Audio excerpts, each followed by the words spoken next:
I want to welcome Nicholas Reeves with us, who's in the chat right now. You made your way to here, and it's an honor to have you. We're going to talk a little bit about classical music and NFTs, and yeah, the blockchain in general, but NFTs. And let me check if you're not muted. Oh, you are muted. Okay, you should be able to go. Oh, Hello, Nicola. how are you? Yeah, I'm super. And you? I'm doing well. Thank you for having me. Yeah, that's really a pleasure. Like, bear with us. It's a really hard moment for the crew to rush at the final time, the show time, because it's pretty crazy to see it finally come true.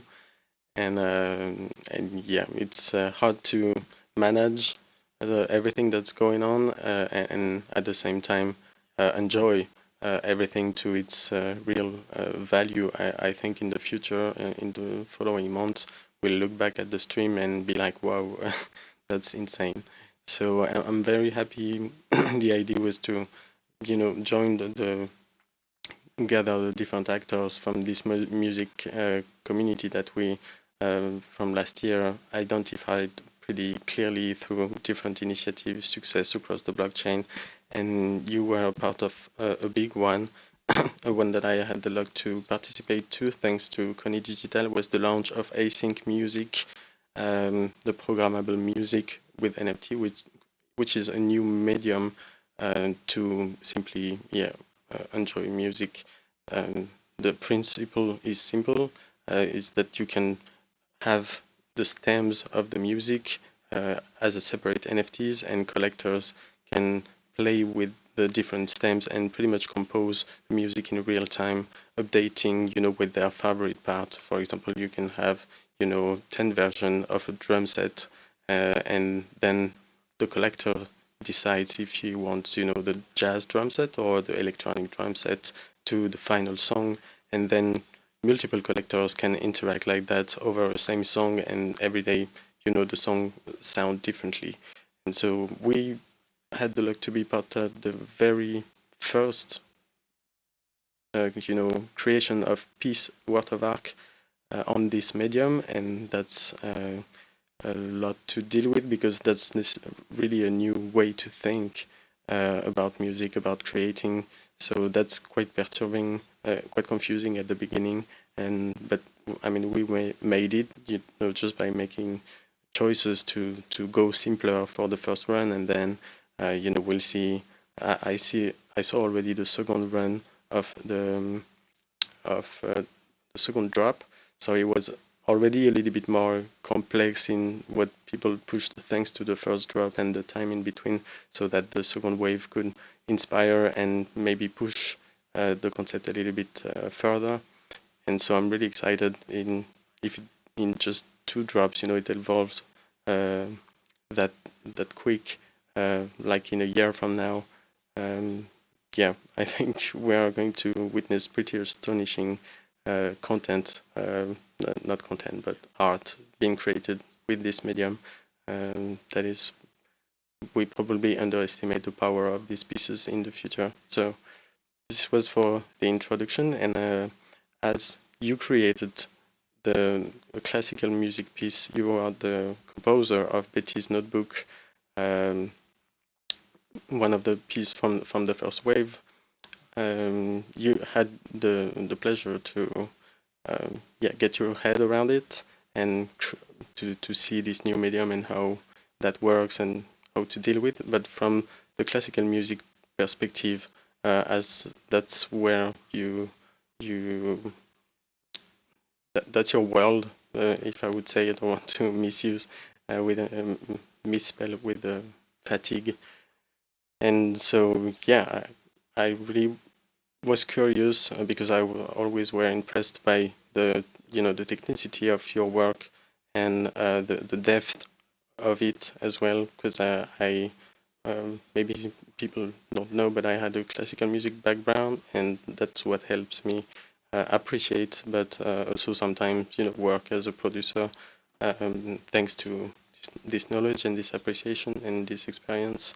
So I really saw the finesse of your work, and so I was curious to have a discussion, create a panel to, because I had a few questions regarding this world, and I don't know much people that can answer these questions, and so here we are. So Any question, please. yeah, I think the first that went across my mind several times and was quite exciting, but um, I mean, here it is, was about the interprets and NFTs and recordings. So when an interpret plays a classical music piece, it's always unique, right? So different interpret will have different vibes and different instruments, even different sets of interpretation of a piece. And so I'm wondering about a system, like a platform, that could fetch pretty much the different interpretation of a same, a same piece of art, which would be pretty much the sheet, the partition, who would then be connected, to different interpretation, and these interprets could then earn money on an interpretation of, a classical music piece. Is that something that you ever imagined or thought about? That's fascinating because if I understand you correctly, you're talking about the opportunity for an artist to be an interpreter of another artist, a composer's piece of music, and thereby to be creating art as an interpreter of a piece of music that's already written, correct? Yes, exactly. Yeah, that is, of course, something that a lot of classical contemporary composers don't even think about, especially if the composers are performing or writing a music in a style that is older, or if or let's say the classical music industry, of course, primarily is from the 1700s to the early 20th century. So for contemporary composers, the question is, do you allow for improvisation in your music? Do you allow for some type of liberty or leeway? And with a lot of the music, the answer is no. Mm-hmm. With Web3, maybe there is a greater opportunity for the personal interpretation of another artist, of a composer's piece, where the classical composer lets go of the parameters. And I think that would be good. I think it would be healthy because there's so many contemporary pieces where the composer has notated every single aspect and it leaves very little room for interpretation. Mm-hmm. So, with jazz, you have it right off the bat, right? You have fake books, lead sheets, and you have the opportunity to, as a soloist, interpret the melody as you want, you know? Mm-hmm. And maybe the equivalent could be created with composers, where you give a basic guideline of what could be done, and then a musician could interpret, and then based on that interpretation, that could be minted. That could become a new NFT that is sold, and you both could benefit from that. That's a possibility, and I would encourage that. I think that's very healthy. Yeah, because again, it's not only something for classical music. It's just I was thinking of classical music just because interpretation is, a huge part of the actual classical music industry. If we have to isolate it really in real life, what creates money, how things are evaluated, etc. I know pretty well the how the mechanisms of that works, and somehow in the when I was young, being an interpret got out of my landscape because I understood very quickly that this was not going to be for me a way to earn my life out of music unless I'm one of a very few superstar artists that live their life across the world. And when you are in a traditional orchestra, you're not necessarily being paid a big paycheck, and so I was just thinking for in-betweens, and that's where the same case occurs for the general music, where basically I see in the future, each artist having their dashboard and being able to manage their track as NFTs with a different set of standard rules. And these rules, would be basic stuff like do I allow my music to be remixed? Do I allow it to be synchronized in a movie? Stuff like that. But when it applies to the classical music, there's really this interpreter role that is more central to its whole economy, and that it's a win-win Yes. for the compositor that would earn money from different composition recordings, and for the interpret that would, be able to promote its own version and make money out of it. Yeah, because that's something specific to Yes. the arts of music, where if you have painting, it would be a very different thing to have that type of collaboration with drawing, painting, digital art, because interpretation isn't really part of the experience of the consumer, because it's not a performing art. Dance, drama, music, those are the performing arts, and that allows for interpretation, where interpretation with the fine arts is really just a matter of the person who buys it and his opinion, in words or in writings. But yeah, you're right. That's a distinctive feature of composition in classical music or any music. You have the composer and you have the interpreter. Sometimes it's the same person. Often it's Yes. not. Can you still hear me? Yeah, I can hear you, but yeah, I agree. Sometimes it's the same person. Sometimes the composer, is not alive. Even so, there's a Mm-hmm. lot of parameters that can uh, be in place. But yeah, go ahead. I will point to something in the future. If we look at a broader trend that's going to happen, believe me, it's coming down the pike, where instead of everyone giving away all the work they've done with taking pictures at parties or concerts or vacations or of their food and just putting that up on social media, and then having big tech take all those pictures of yours and utilize them in any way, shape, or form, whether it's to mine your data or, to take that photo and incorporate it into either their ad promotionals, or laymen, non-professionals take what you've taken, what you've created Mhm. on the web, and incorporate it into their own world in any way, shape, or form. What is going to happen? It's not probably. I'm telling you, it's going to happen. We're going to have pretty soon a way for people who take pictures and who make recordings and put anything online to track that. They're going to be able to Mhm. track that. They're going to be able to create royalties. They're going to be able to, yes, through the smart contract, but it's going to go more than that. It's going to get down to things that you never anticipated, like healthcare, where you're going to be able to allow a company in China or in Great Britain to use the data that was taken from you at a doctor's office, but you can give consent so that that can be used as an experiment, and then you can make money off of that, as opposed to you just signing away your rights. Because data is a human right, and it should be thought of as that, and it's going to be the most precious commodity in the 21st century. Yeah, I totally agree. And for the better or for the worse, we For don't the know. better, for the worse. Yeah, but yeah, But no, I with agree. the arts, Mm. I'm sorry, go ahead. No, I was just it inspired me that yeah, it's more micromanagement of the data for the consumer, and that goes for music, like being able. That's what I was referring to with the dashboard, but basically having your catalog and being able to easily have notifications about what's going on with your files all across platforms, and yeah. Yeah. Yeah. And so we can bring this back to music, where whatever you put online, whether it's music notation, whether it's something that you hummed and you recorded, whether it's a complete composition, you can separate the audio tracks, you can sell them, you can have different people interpret just your drum line, just your bass line, just your melody, just your harmony, whatever it is. But as long as we can attach some type of identifier to that, so you can trace back the origin, the provenance. Okay, this was the original artist, and this can be, I give consent for this to be used. I think this would be a great benefit for any and every artist, because it inspires people when they hear it.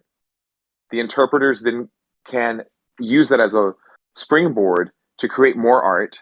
It becomes more exciting. And then it's incentivized because there's remuneration. You can get paid from that.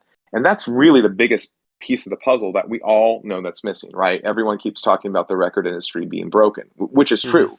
It's a system that clearly does not work on behalf of the artist unless you're an A-lister who has a huge following for tours and concerts. Really the artists suffer greatly. Hmm. And so when we reinsert compensation, and in this day and age, it's not just reinserting, it's sort of creating this opportunity that never existed before. It's exciting. It gets people motivated to collaborate. And what I think is really wonderful is the explosion of talent that you've seen come That's onto what I the was scene about in to digital. come about. Yeah, it really inspired me that because it Really? only Yeah. opens for, and I'm more especially happy for classical music because it will really unlock something. Because when we talk about the interpret market, that's just the people that comes from the music school, has been practicing the best and being renowned as almost rock stars of interpretation across the world. But there's tons of good musicians, even in music schools all across the world, that interpret classical music and you know are very far to be able to make even $1 from it. And that's also like for history in a sense, because you never know if somewhere in the middle of nowhere, sorry, there's someone that has a pure, interpretation that the world, would like to see, and that it's beneficial financially to increment it with such a a framework, because uh, it's good for the the genre in general, because it will only amplify it, but it's also good for the not only the rock stars but the interprets, but it creates an in between where the world will be able to appreciate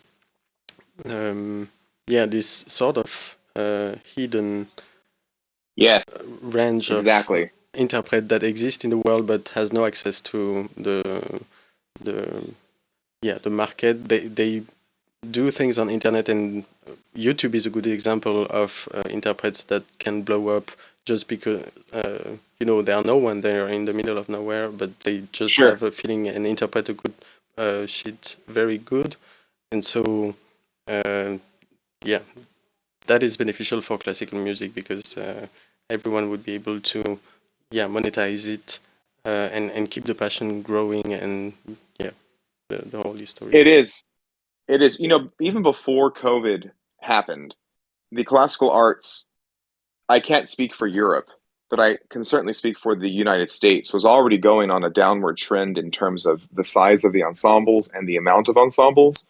Many smaller orchestras were having to reduce their personnel or just close Yeah. or find some type of middle ground where they would have fewer concerts a year. So it doesn't bode well for all of these hundreds of people, thousands of people who are trained classical musicians, but there simply aren't enough ensembles to employ them. And likewise, it goes to the composer. I mean, this applies to the composers because how many ensembles are going to commission new music if A, the orchestras are shrinking or shutting down, and B, what type of risk are the artistic directors and the boards of these orchestras going to take on new music, which historically in the 20th century has not really been a big draw. A lot of the music written in the past 100 years has isolated and alienated people, and it's forced the ensembles to become even more uh, shall we say, nostalgic in terms of using repertoire from older eras Mhm. in order to keep people coming in. Tchaikovsky and Beethoven and Brahms, which, by the way, I adore these compositions. That's not my concern. My concern is that you have an art form that was already looking at a bleak scenario, and then COVID happens, and then I really don't know what's going to happen to many of them. I Mhm. think what a lot of classical musicians need to do is they need to see this as an opportunity to reconsider what their value is in their society. And I know that's a very big question, But you cannot just go with the assumption that the arts are high arts. A, that they are high arts, that they have some type of exalted value or status. Okay, that needs to be reassessed. Is that true or not? Because if it's true, then who is exalting it? You need to have people who fund this. You need to have people who support it.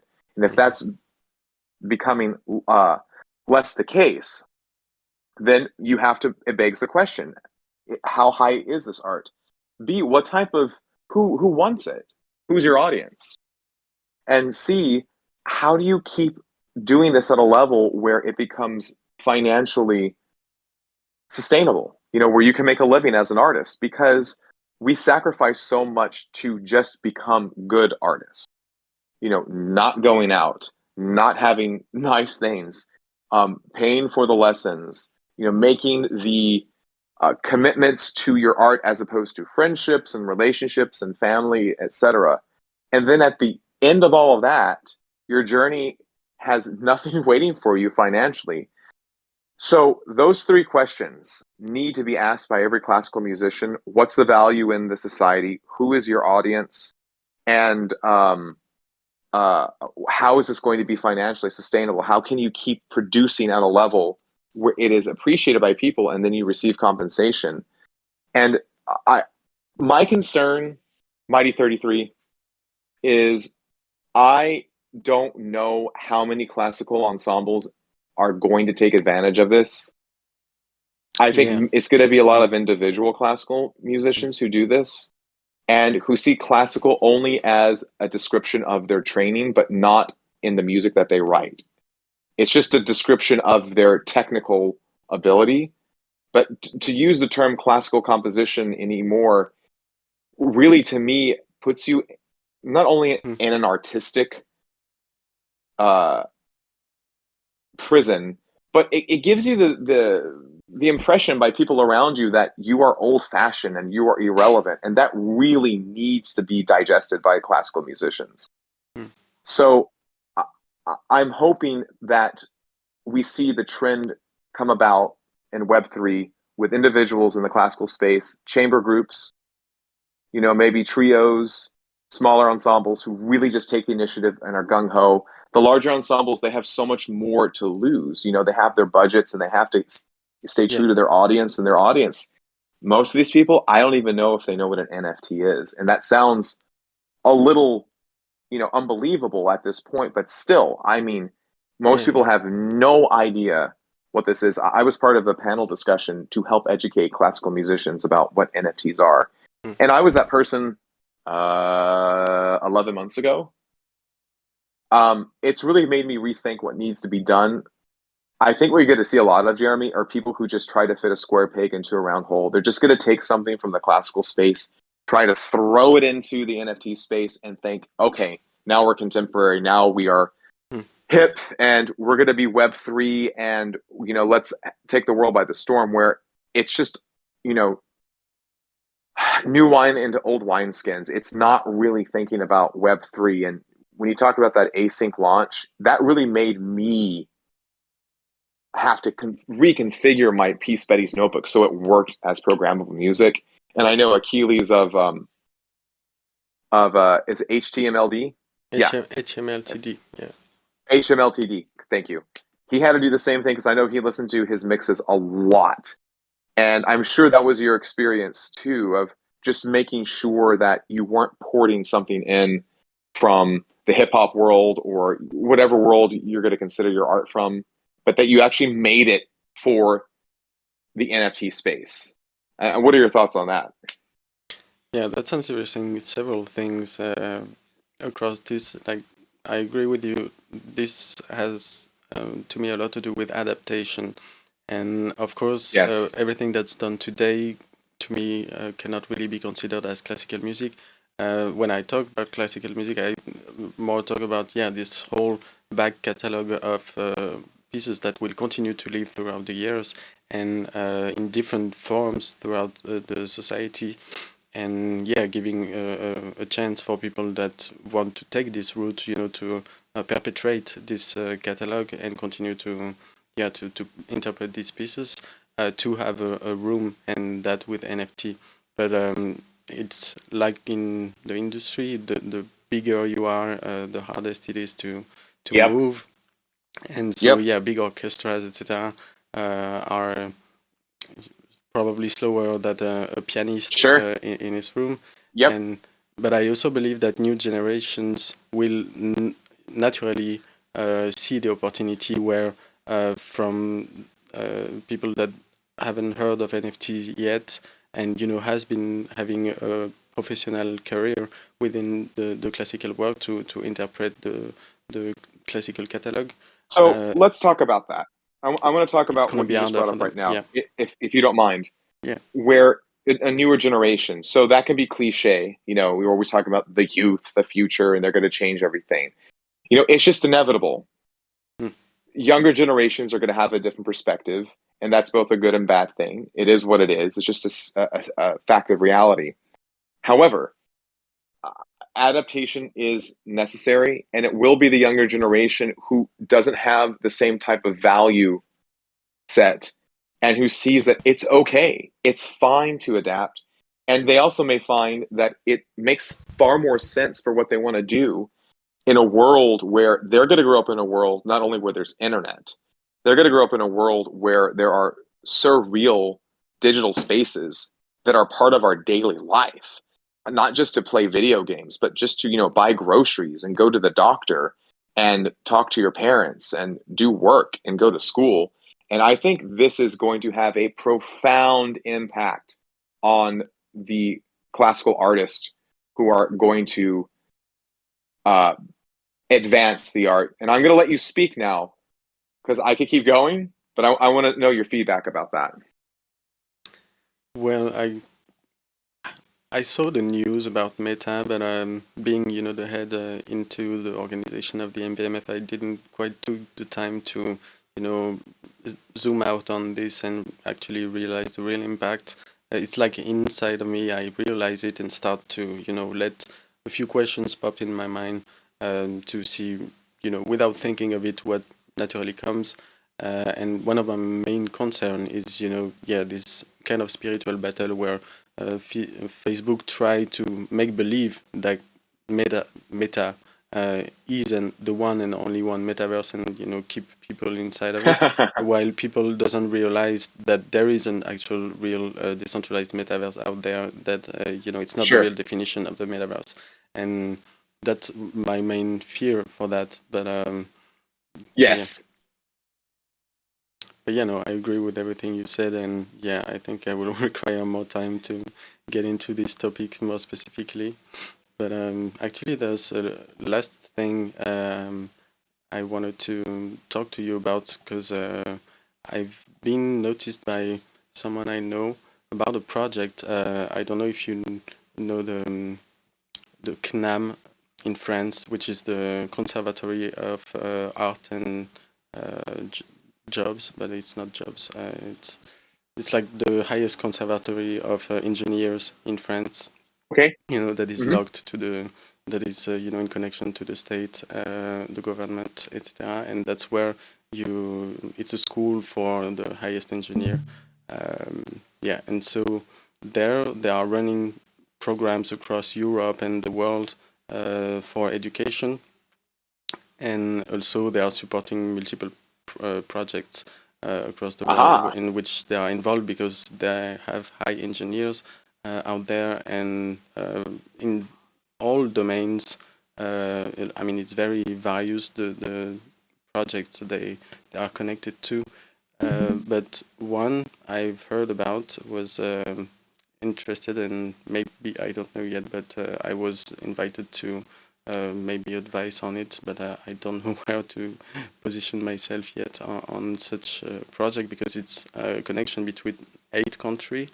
So it's a very, very big thing that is going on. It's called Polyphonia, Hmm. Polyphonenya. So in case you have heard about it. But the idea, it's a research project to create a tool from in computer science and communication to imagine.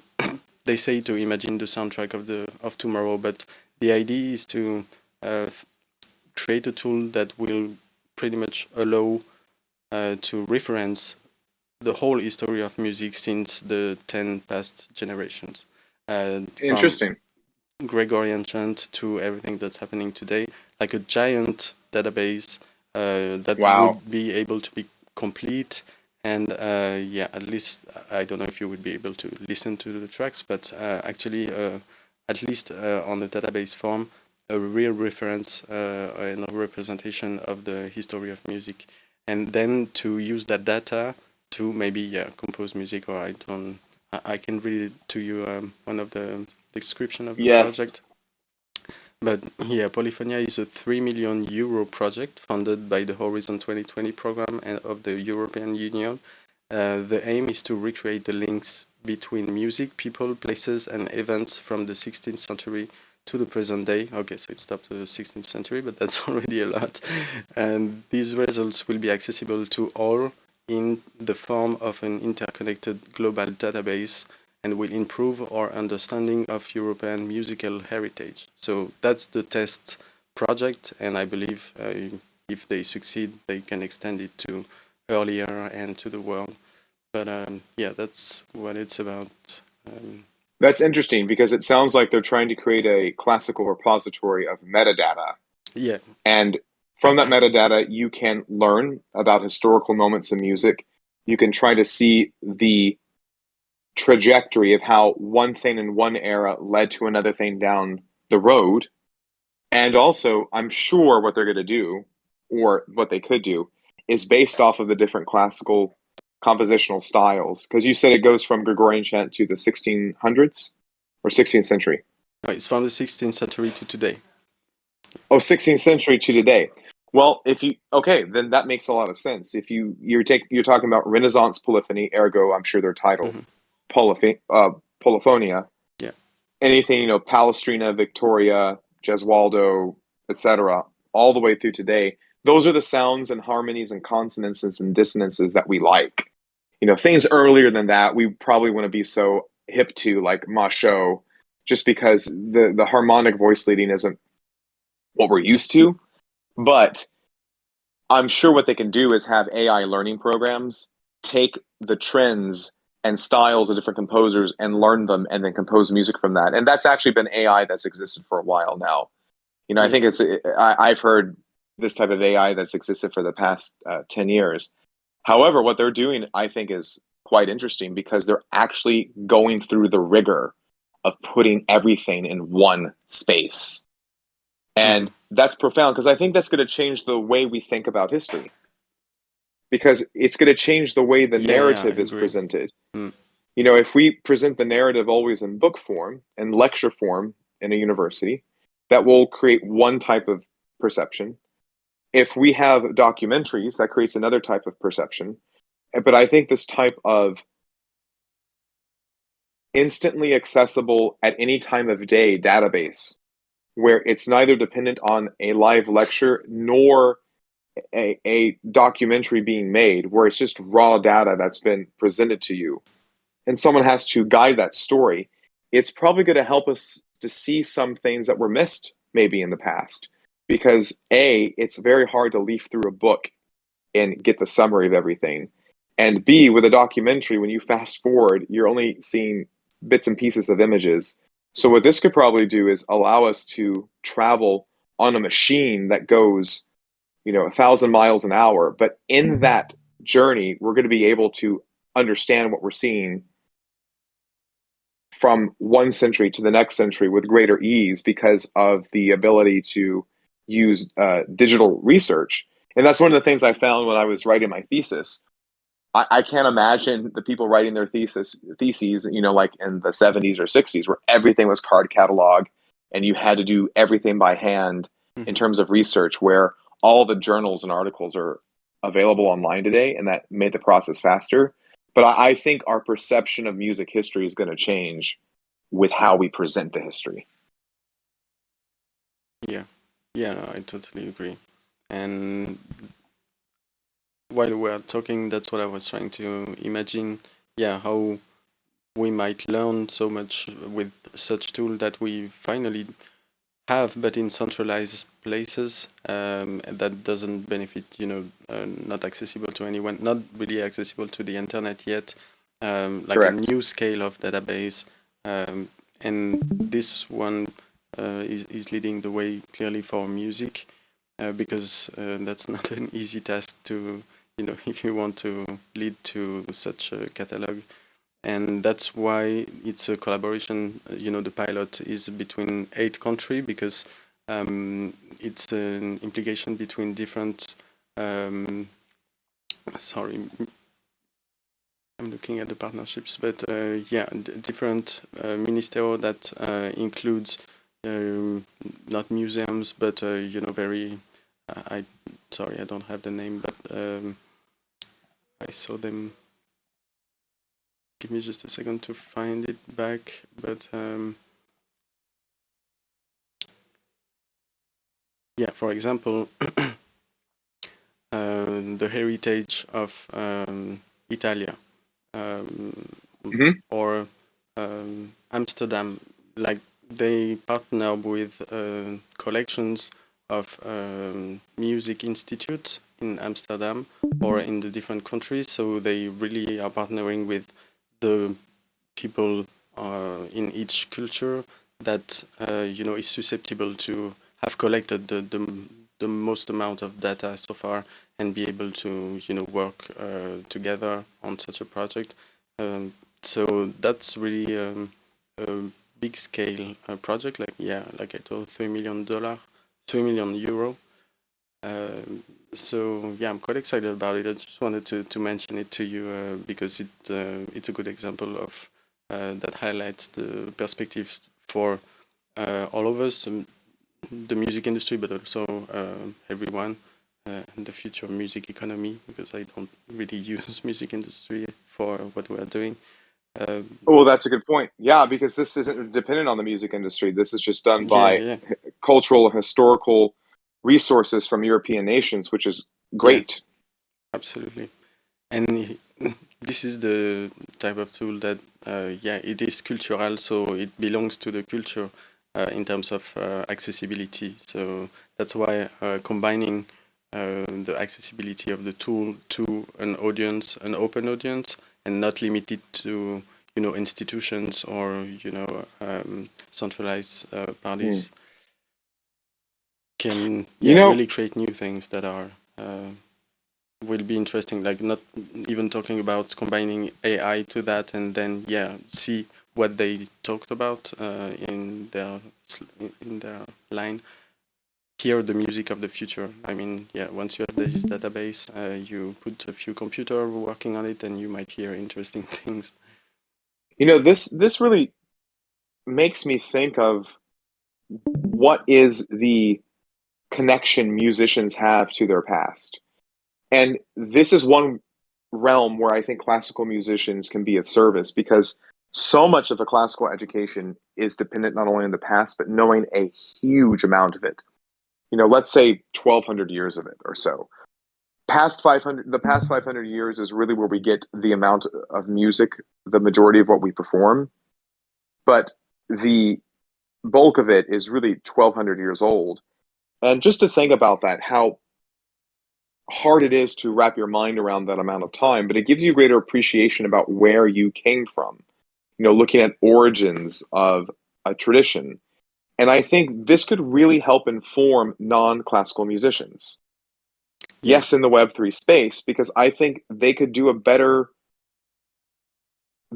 themselves a favor by understanding their tradition more, whatever it is, whatever their genre is, and just to keep going back a little further, a little further, a little further, and ask the deeper questions of what makes what I'm doing sound like what I'm doing? What are the guiding principles that help me to determine where I am going? And when you hmm, start thinking more broadly like that, it helps you to bring more focus to your own art. And it also helps you to realize that the wheel has been reinvented so many times over history. Different contexts have changed the sound.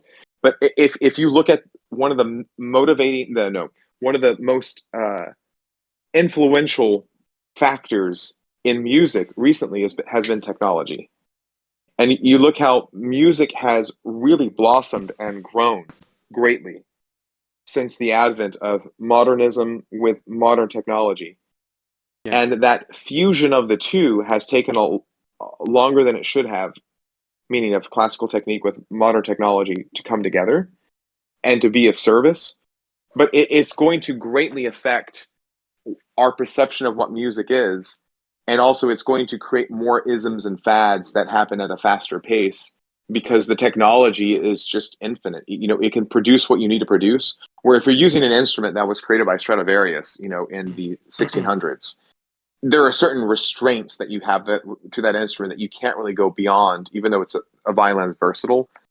But you know, there's certain things you can't do to hurt the instrument. You know, to damage the bow, to damage the Mhm. bridge, to damage the strings, because you know these are very precious commodities.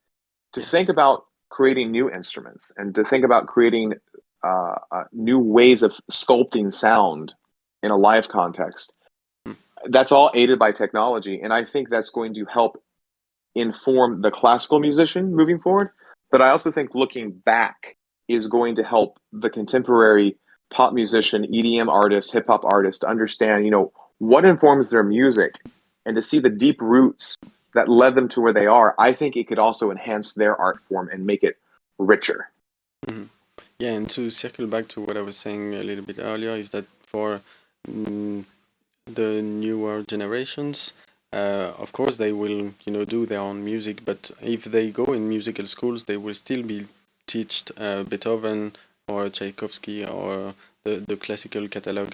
And so that's where, from their standpoint, at this very moment, where they will be discovering the interpretation, but also composition, which in my music school were very separated, and it was 99% interpretation and 1% compositions lesson, which was something that quite shocked me. Like you were not really incentivized to compose, Yep. just interpret.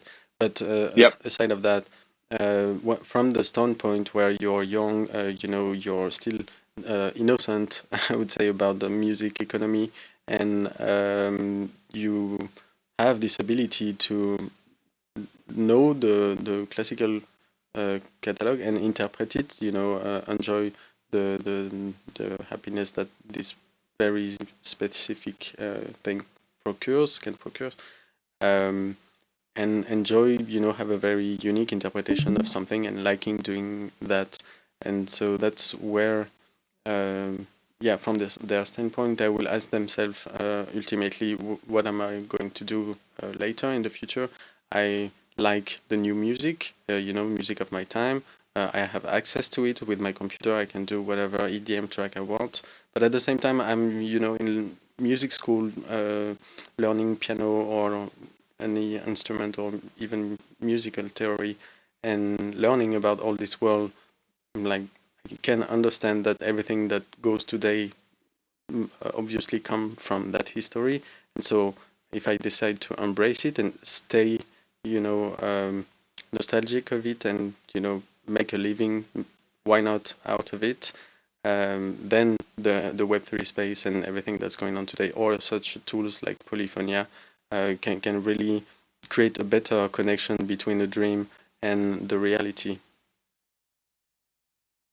I think so. I'm looking forward to all these new developments, and you know, I don't think we've really comprehended, nor can we, what's going to happen. This is happening so fast, and Yeah. the development is happening at such an exponential speed, especially with processing and how computer processing has become so incredibly quick. Yeah. I don't even know where we're going to go in the next 5 years. It's going to be different. Yeah, totally. But yeah, I mean, the last question maybe, before we end this hour conversation, is yeah, about your vision. I guess it has to do with everything we just talked about, but maybe something singular you have, or you foresee, from your point of view, that we haven't touched on, uh, specifically for classical um, music and beyond, if you have other something else that you think about sharing.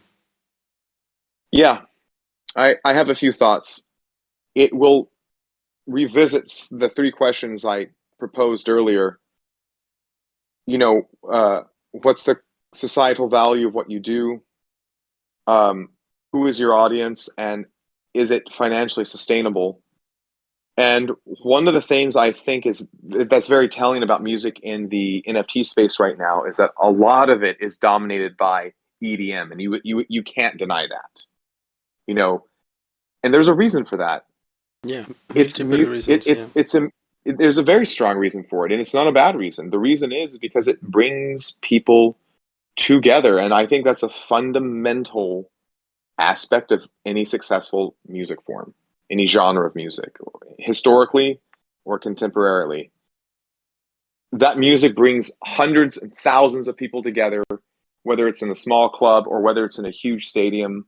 It unites people of different nationalities because the aspects of that music are so primal in the sense that they are, you know, they're the essence of music. You're talking about rhythm, you're talking about simple harmonic patterns and melodies that get people moving literally to the same beat, and it unites large groups of very diverse human beings all over the globe.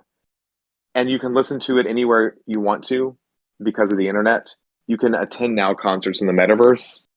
And I know that a lot of DJs are really happy to get back into performing with live audiences, and they feel the difference because there's that human connection.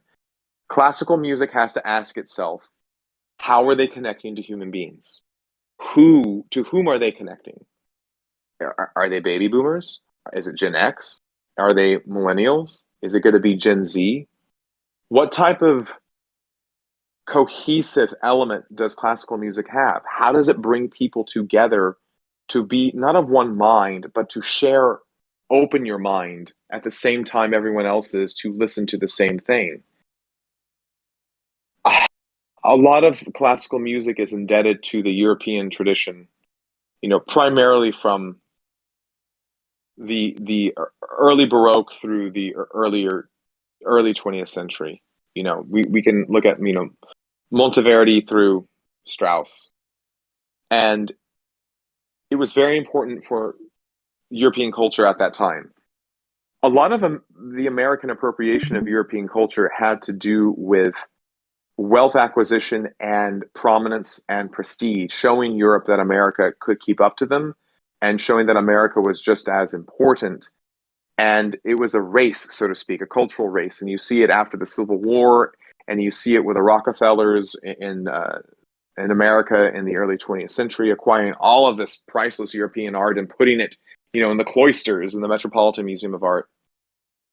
And it still doesn't ask the question of how does that art connect and bring people together. I'm not questioning the value of the art for its time or even today per se, but I'm questioning how does that resonate with people and provide them some type of identity and meaning in their life.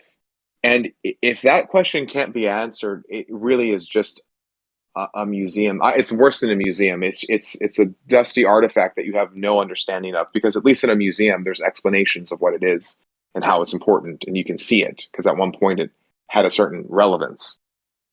The great task of classical musicians today and for the future is to see how are they bettering the lives of humans, bettering a human experience of bonding, of connection, of communication, and how are they enhancing uh, human needs like relationships, company, joy, friendship, and moments where you can dance, moments where you can be sorrowful, and moments where you can have deep contemplation. And if those aspects cannot be translated to today, then you're going to see more orchestras close down, and you're going to see, or what you're going to see is that it's never really going to transfer to a younger audience. You're always going to have to go for an audience that's 30, 40, 50 years old and always get them involved, and that's a different type of energy. And if that's what it's going to be, that's what it's going to be. But I really think classical musicians need to ask themselves, why is it so often that people who are teenagers through their late 20s just don't care about it?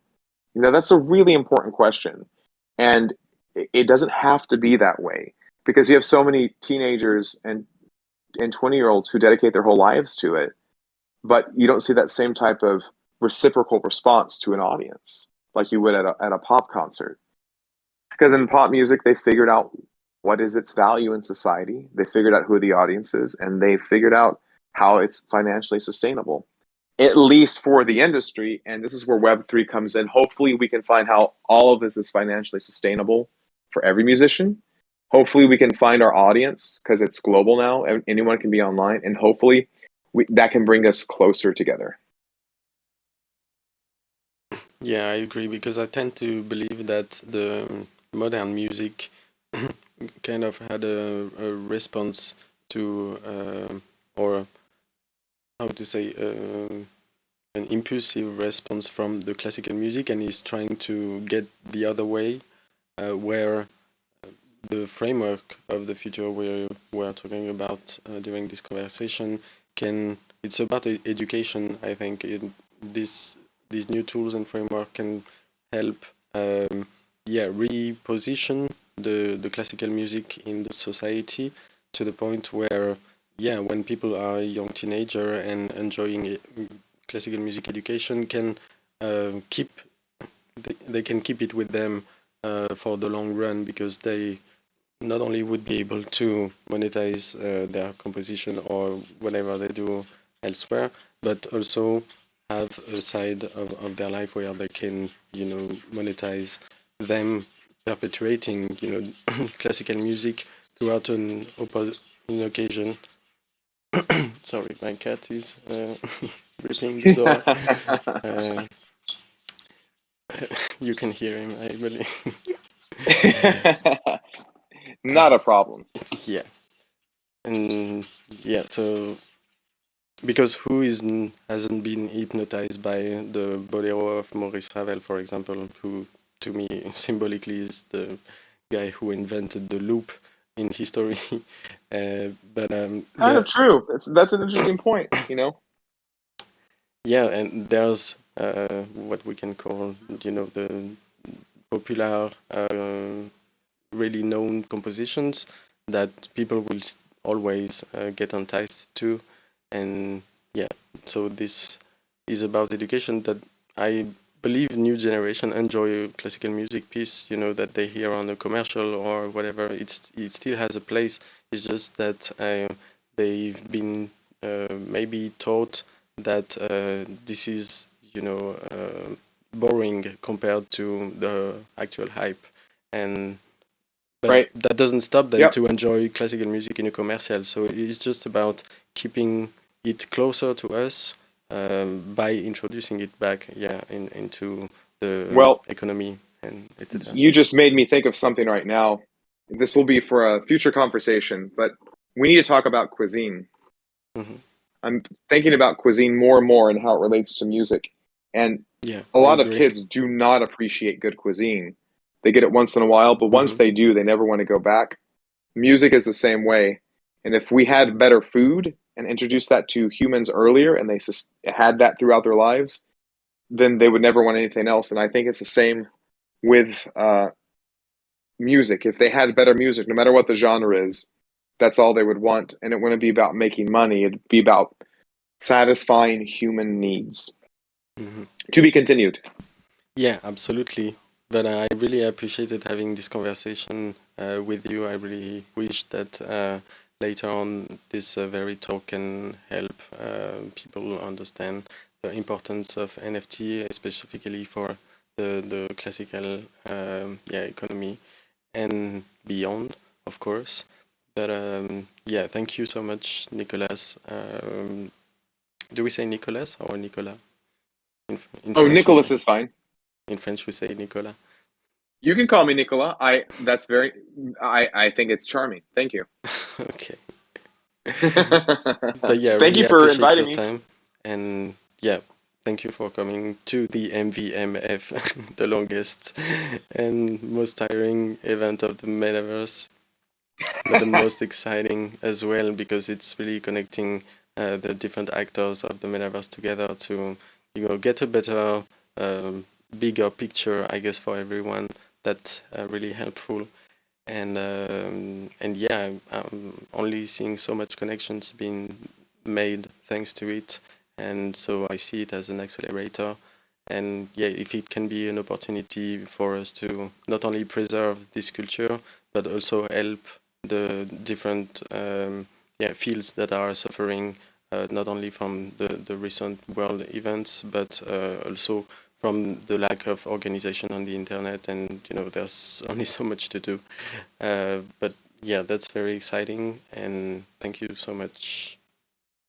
Thank you, and congratulations with all of these events you put together. You did a great job, and you're doing a great job. Thank you. Yeah, and we'll organize later conversations for sure.